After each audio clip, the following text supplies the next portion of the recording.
আমাদের ত্যাগী ছাত্রনেতা জুবায়ের ভাইকে জগন্নাথ বিশ্ববিদ্যালয়ে আমাদের অত্যন্ত ত্যাগী ছাত্রদল নেতা জুবায়ের ভাইকে নৃশংসভাবে হত্যা করা হয়েছে। তার প্রতিবাদে আজকে আমরা বিক্ষোভ মিছিল করেছি। ছাত্রদল কালকে রাত্রে তাৎক্ষণিক মিছিল করেছে। আপনারা জানেন সামনে এই এপ্রিল যে ভোট, এই ফেব্রুয়ারিতে যে ভোটের ঘোষণা হয়েছে, ইশতেহার ঘোষণা হবে, তার আগ মুহূর্তে একটি মহল বাংলাদেশে অস্থিতিশীল পরিবেশ সৃষ্টি করতে চায়। এই অস্থিতিশীল পরিবেশ সৃষ্টি করে ভোটকে পিছানোর চেষ্টা করছে। শেখ হাসিনার মদদে সারা বাংলাদেশে আবারও সন্ত্রাস সৃষ্টি করার পাঁয়তারা শুরু করেছে। এগুলোকে আমরা চিহ্নিত করে এবং প্রশাসনের দৃষ্টি আকর্ষণ করছি। যারা এইসব জঘন্য কাজ করছে তাদেরকে আপনারা চিহ্নিত করে তাদেরকে অতি দ্রুত গ্রেপ্তার করতে হবে। নচেত সারা বাংলাদেশে আবারও যদি অস্থিতির সৃষ্টি হয় এবং ভোট পিছানোর পাঁয়তারা যদি শুরু করে, জাতীয়তাবাদী দল ঘরে বসে থাকবে না, চুরি হাতে দিয়ে ঘরে বসে থাকবে না, আবার রাজপথে আন্দোলন সংগ্রাম শুরু করবে।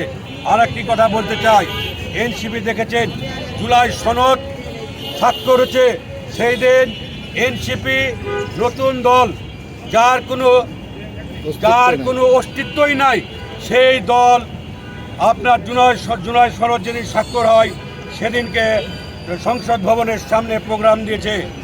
পুলিশের প্রশাসনের গাড়িতে আগুন দিয়েছে। কারণ কি?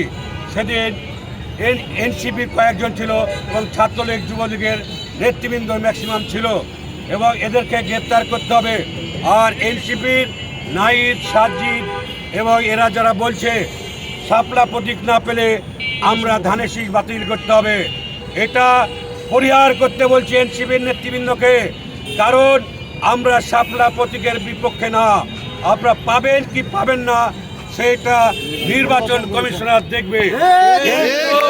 ধানের শীষের ব্যাপারে যদি কোনো কথা বলেন, সেই ব্যাপারে যদি আর এরপরে যদি আর কোনো ধানের শীষ নিয়ে কথা হয়, তারপরে আপনাদের সাথে মাঠে রাজপথে লড়াই হবে।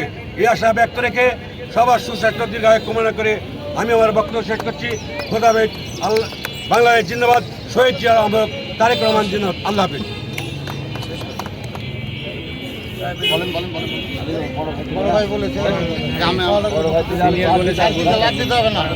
মহানগরের পক্ষ থেকে বলেছেন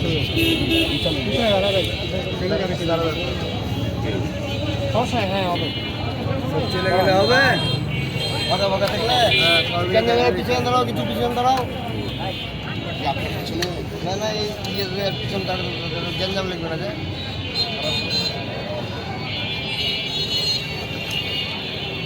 আটো ঘুম না পান। হয়েছে হলো সে। হ্যাঁ ভাই যাই। বিসমিল্লাহির রহমানির রহিম। আপনারা ইতিমধ্যে অবগত আছেন, বাংলাদেশ জাতীয়তাবাদী ছাত্রদল জগন্নাথ বিশ্ববিদ্যালয়ে আবরার আহ্বায়ক কমিটির অন্যতম সদস্য তাকে হত্যা করেছে। হত্যাটা ঠিক আমরা যেভাবে পরিকল্পিত গুপ্ত হত্যার মতো দেখতে পাচ্ছি, আবার এই গুপ্ত হত্যা বাংলাদেশে কেন ফিরে আসছে, এটা এই সরকারকেই তার জবাব দিতে হবে এবং অতি শীঘ্রই এই খুনিদেরকে খুঁজে বের করতে হবে। আর আমরা চুপচাপ আছি আমাদের হাইকমান্ডের নির্দেশ অনুযায়ী এই সরকারকে স্থিতিশীল রেখে বাংলাদেশ জাতীয়তাবাদী দল চায় সামনে আগামী ফেব্রুয়ারি নির্বাচন পর্যন্ত সবাইকে মিলেমিশে একসাথে থাকতে। তাই বলে আমার দলের কোনো নেতাকর্মী কোনো সদস্যর গায়ে এরপরে হাত পড়লে আমরা দাঁত ভাঙা জবাব দিব। বাংলাদেশ জাতীয়তাবাদী দল জিন্দাবাদ। খালেদা জিয়া জিন্দাবাদ।